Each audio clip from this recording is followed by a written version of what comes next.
80 డేస్లో 24 YouTube ఛానల్స్ని monetise చేసే ప్రాసెస్లో నాకు కొన్ని క్వశ్చన్స్ అయితే వాటికి సమాధానం చెప్పాలనుకుంటున్నాను నేను.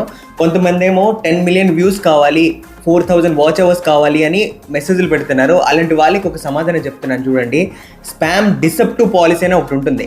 ఆ స్పామ్ డిసెప్టివ్ పాలసీ అంటే మీరు సబ్స్క్రైబర్స్ని కొనడం, వాచ్ అవర్స్ని కొనడం ఇలాంటివి చేస్తే యూట్యూబ్కి ఈజీగా తెలిసిపోతుంది. అంత ఎర్రిపప్పు అనుకుంటున్నారా మీరు? యూట్యూబ్ అంటే ల్యాక్స్ ఆఫ్ క్రోర్స్ అనేది ట్రాన్సాక్షన్ జరుగుతుంది, దానికి తెలియకుండా ఉంటుందా?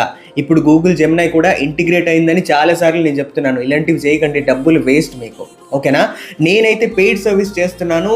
యూట్యూబ్ ప్లాట్ఫామ్లో వీడియోస్ అప్లోడ్ చేయడానికి ఛాన్స్ ఇచ్చిందని ఏ వీడియో పడితే ఆ వీడియో మనం పెట్టకుండా జెన్విన్ వేలో ప్రాపర్గా నేను గైడ్ చేస్తాను.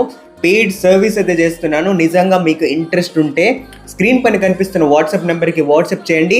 మీకు యూట్యూబ్ మీద అసలు ఏ నాలెడ్జ్ లేకపోయినా స్క్రాచ్ నుంచి నేర్పిస్తాను. నమ్మకం కావాలంటే నా యూట్యూబ్ ఛానల్ విజిట్ చేయండి, ఇన్స్టాగ్రామ్ కూడా విజిట్ చేయండి, ఓకేనా? ఊరికి డబ్బులు అయితే వేస్ట్ చేయకండి, ఎర్రిపప్పలు అవ్వకండి, ఓకేనా?